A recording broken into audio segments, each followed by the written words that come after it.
Muito bem, continuando o estudo da lição número 10, a parte de terça-feira, falaremos sobre a obediência através do poder divino. Os israelitas haviam visto a Deus, haviam participado de um banquete com a divindade, e agora eles estavam prontos para dizer ao povo tudo o que eles ouviram.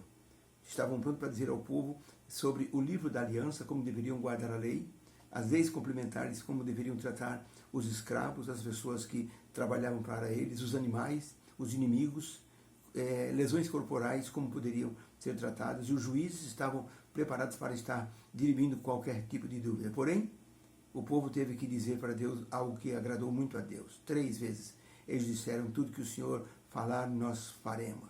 Mas como poderiam cumprir essa promessa, se eles não tinham nenhum tipo de poder em si mesmo? Eram escravos, haviam saído de uma situação de escravidão, não tinham nenhum tipo de ideia de relacionamento, nem sequer Deus direito eles conheciam. E agora estavam dizendo: tudo que o Senhor falar, nós faremos.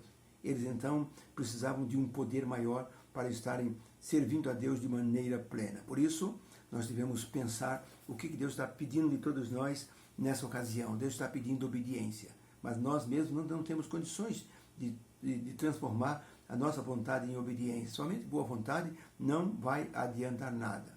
Até existe uma história de uma estrategista chinesa que ela disse para o exército que nós temos que, ou eles tinham que, assim, ter apenas mais do que boa vontade.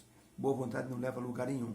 Boas intenções não trazem uma vida correta diante de Deus. E ela contou a história de um elefante que estava andando pela floresta, de repente ele pisou em cima de uma codorna. Ficou desesperado. Matei a codorna, o que eu vou fazer agora? Não podia ter feito isso, devia ter mais cuidado. Quando ele olhou para o lado, um ninho cheio de ovos da codorna. Aí ele se desesperou. Eu matei a codorna que ia ser uma mãe. E agora o que eu vou fazer? Então o elefante, todo cheio de depressão, ele disse: já sei o que eu vou fazer. Eu mesmo vou chocar esses ovos. E com a melhor boa intenção do mundo, o elefante sentou no ninho e esmagou todos os ovos. Então boa intenção não leva ninguém a lugar nenhum. O povo de Israel tinha boa intenção. Mais do que isso, eles precisavam de, assim, vontade prática. E isso só poderiam conseguir com o poder de Deus. Uma menina teve uma experiência interessante. Seu pai era um daqueles assim, pastores puritanos da Nova Inglaterra. E ele era exigente, mas era amoroso. E um dia eles tiveram que mudar para o Texas, e então no Texas mudaram em um sítio que dava assim fundos com um belo lago. Um lago maravilhoso, montanhas ao redor. Então o pai viu aquilo lá e viu nisso um perigo para a menina dos seus 11 anos. E disse: filha, o papai não quer que você vá passear perto do lago sozinha. Tem que ir com a mamãe ou comigo, nunca sozinha, porque há perigos ali, filha. Há animais que você não conhece, podem te atacar, existem buracos, existem ribanceiras, você tem que tomar cuidado e não ir lá sozinha. Me promete? Prometo, papai. Muito bem, mais uma tarde estava o sol assim quase se pondo, e ela olhou para aquele belo lago, o espelho d'água dourado com o sol refletindo, as flores em volta. Ela não resistiu. Ela foi até lá e fez um passeio muito gostoso à beira do lago. De repente ela se lembrou: meu pai está chegando, o horário dele chegar, quando o sol se põe. Ela depressa pegou um monte de morango que ela viu ali à beira do lago, e então colheu os morangos e colocou no chapéu e veio para casa. Seu pai já estava em casa. Onde foi, filha? Você não foi no lago não, né?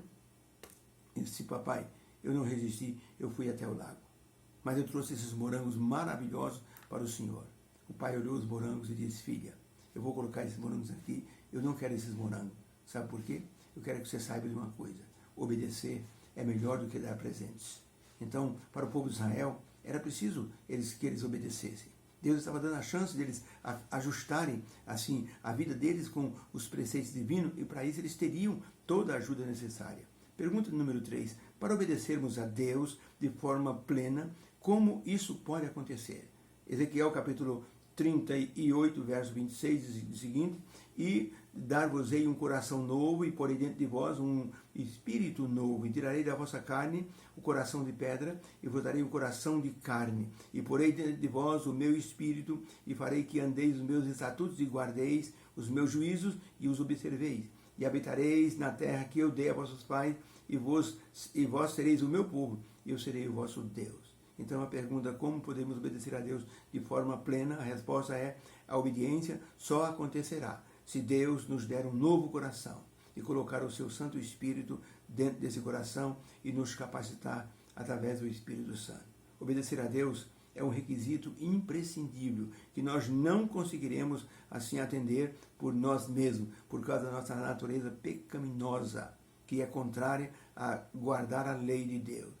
O apóstolo Paulo, em Romanos 7, verso 24, ele dizia, miserável homem que eu sou. Eu quero fazer o bem, não consigo. Eu só faço o mal. O mal que eu não quero fazer é esse que eu pratico. O que é que eu vou fazer da minha vida? Eu sou um miserável pecador. No verso 25, Romanos 7, verso 25, o apóstolo Paulo achou a solução. Ele diz, graças a Deus, por Cristo Jesus, nosso Senhor. Porque mesmo eu com os meus membros tentando servir a Deus não consigo, vem o Senhor Jesus e me capacita para que eu possa obedecer. Então, em vez de ser um miserável, eu sou uma pessoa abençoada pelo Senhor Jesus Cristo.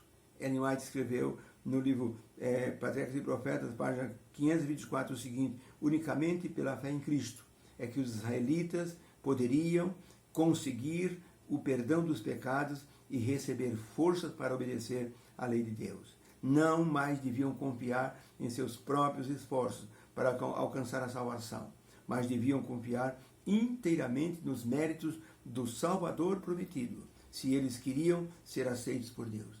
Era preciso uma força maior, uma força que vinha de fora para ajudá-los. Recentemente apareceu um artigo numa revista científica de uma nova descoberta chamada permalloy. Era uma espécie de um metal que ele tinha um grande poder de magnetismo. Mas interessante, você apontava aquele ímã para um objeto de ferro, não acontecia nada.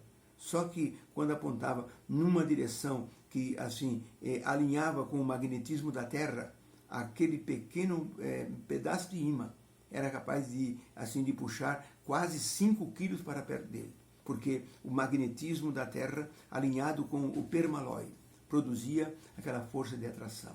Se o ser humano não estiver alinhado com a força do Espírito Santo, ele não vai conseguir puxar para perto dele o poder de Deus para que ele possa então atender os requisitos da lei de Deus. A lei de Deus, ela não é pesada. O apóstolo viu, a lei de Deus não é pesada. Ela é santa, justa e boa, mas nós precisamos de uma força que vem de fora para dentro de nós, a força do Espírito Santo.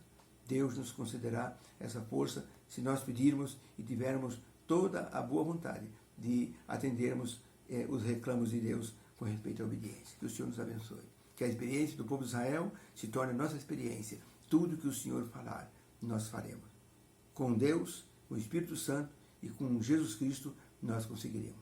Que Ele nos abençoe. Fica com Deus.